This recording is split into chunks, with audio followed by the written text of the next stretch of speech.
नमस्कार दोस्तों। राजस्थान में दूसरे चरण की वोटिंग अब 26 तारीख को होगी और सभी दल अपने अपने तरीके से तैयारी में जुटे हैं। सब पहले चरण में जो 12 सीटों पर वोटिंग हुई थी उसमें बीजेपी खेमे में थोड़ा सा निराशा का भाव है। वो निराशा का भाव इसलिए था कि भाई वोटिंग परसेंटेज उम्मीद से कम हुआ। कांग्रेस में थोड़ी उम्मीद की किरण है, लेकिन अब जैसे जैसे रिपोर्ट बाद में आई है तो लगता है कि बीजेपी बहुत नुकसान में तो नहीं होगी, लेकिन कहीं ना कहीं चिंता का विषय है। इसलिए बीजेपी के सामने वोटिंग परसेंटेज बढ़ाने की एक बड़ी चुनौती है। कांग्रेस भी कोशिश कर रही है, लेकिन अब राजस्थान के चुनाव में जो बची हुई सीटें 13 सीटें, उनमें जो हॉट सीट बनी है उसमें कोटा की सीट तो है ही, जिसमें कि स्पीकर ओम बिरला चुनाव लड़ रहे हैं। लेकिन सबसे ज़्यादा जिन 2 सीटों की चर्चा हो रही है वो है जालोर सिरोही और जो पूर्व मुख्यमंत्री वसुंधरा राजे की बेटी की है झालावाड़ बारा। उस सीट की चर्चा ज़्यादा हो रही है। झालावाड़ बारा में पूर्व मुख्यमंत्री जो है वसुंधरा राजे, उनके बेटे दुष्यंत सिंह चुनावी मैदान में। कांग्रेस की तरफ से जो एक वरिष्ठ नेता रहे हैं, मंत्री रहे हैं गहलोत सरकार में, उनकी पत्नी चुनाव लड़ी है, प्रमोद जैन भाया की पत्नी उर्मिला जैन भाया।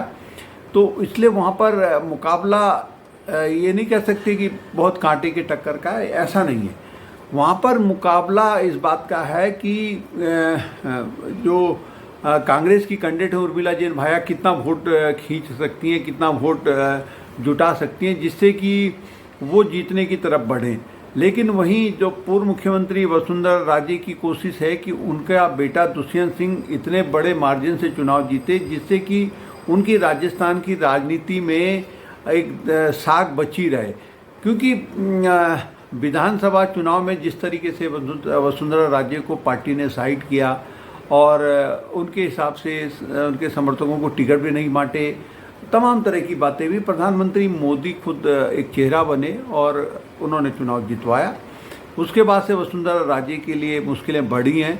अब उनके सामने एक सबसे बड़ी चुनौती यही है कि उनके बेटे दुष्यंत जो 5वीं बार लोकसभा का चुनाव लड़ रहे हैं, वो सीट हमेशा वसुंधरा राजे परिवार के पास रही है। पहले वसुंधरा राजे वहाँ से सांसद बनती थी, उनके बाद उनके बेटे, जब वो मुख्यमंत्री बनी तो उनके बेटे दुष्यंत वहाँ से सांसद बने और 5वीं बार अब वो फिर लोकसभा में जाने की तैयारी कर रहे हैं। उनकी जीत को लेकर बहुत संशय तो नहीं है, ये तो बिल्कुल ठीक बात है, क्योंकि वसुंधरा राजे का पूरे झालावाड़ बारा में अपनी एक पकड़ है और उस पकड़ की वजह से वो जानकार भी मानते हैं कि वहाँ पर ये नहीं है कि वो दुष्यंत हार जाएंगे। वहाँ पर केवल दिलचस्पी इस बात की है कि भाई कितने बड़े मार्जिन से जीते। अब पिछले मार्जिन की बात हो रही है कि जो अभी पहले चरण में जो वोटिंग हुई है वो कम वोटिंग हुई है। कम वोटिंग का असर ये है कि जो 2019 में 3-3, 4-4 लाख से बीजेपी के कैंडिडेट जीते थे, शायद उस तरह से वो जीत नहीं होगी। हो सकता है कि 1-2 सीटों पर कहीं पार्टी चूक जाए। तो पार्टी में चिंता इस बात की है कि अगर हजारों में जीत हुई या 1-आध लाख में जीत हुई तो वो एक तरीके से ये माना जाएगा कि थोड़ा सा बीजेपी के रणनीतिकारों से चूक हुई है। तो वसुंधरा के सामने अब एक यही चुनौती है कि वो अपने बेटे को एक बड़े मार्जिन से चुनाव जिताना चाहते हैं और वो उसके लिए वो इस बार शायद पहली बार, क्योंकि इससे पहले तो उनके पास पूरे प्रदेश की जिम्मेदारी होती थी। 2004 में जब वो 3 में मुख्यमंत्री बनी, उसके बाद से वो लगातार राजस्थान के का एक प्रमुख चेहरा रही। वही विधानसभा का चुनाव लड़वाती थी, वही लोकसभा का लड़वाती थी। पहली बार ऐसा हो रहा है कि उनके पास वो जिम्मेदारी नहीं है। उनके पास एक ही जिम्मेदारी है कि वो अपने बेटे को कितने बड़े मतों से चुनाव जितवाती हैं। ये बड़ी चुनौती उनके सामने। इसलिए वो मध्य प्रदेश के नेताओं से भी संपर्क साध रही हैं बीजेपी की, कि वहाँ पे जो जैन समाज के नेता हैं या यादव समाज के नेता हैं या तमाम दूसरी जातियों के नेता हैं, कि वो आएँ और उनके बेटे के लिए चुनाव में प्रचार करें। एक इस तरह का एक बम्पर जीत की वो कोशिश करें कि एक ऐसी बड़ी जीत हासिल हो जिसकी चर्चा हो कि भाई वसुंधरा राजे का अभी जो जादू है या जलवा है वो बरकरार है, उनकी जनता में पकड़ है, इसलिए अपने बेटे को बड़े मतों से उन्होंने जिता दिया।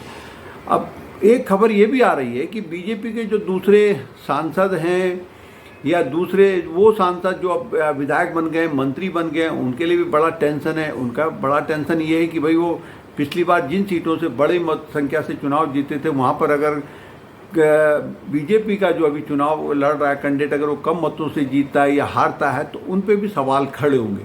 तो अब कहते हैं जानकार कुछ लोग कहते हैं कि भाई वो कोशिश कर रहे हैं कि भाई झालावाड़ बारा में भी जीत हो तो बहुत ज़्यादा मतों से ना हो, तो तमाम बीजेपी की गुटबाजी, देखो बीजेपी की गुटबाजी वहाँ पर शुरू हो गई, इससे इनकार नहीं कर सकते।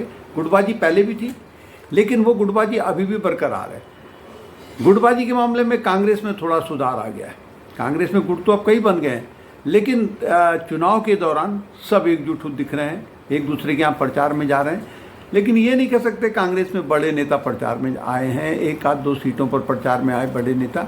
लेकिन अब पूर्व मुख्यमंत्री अशोक गहलोत के बेटे वैभव गहलोत की प्रचार में जरूर प्रियंका गांधी वहाँ पे आई, उन्होंने एक माहौल बनाने की कोशिश की।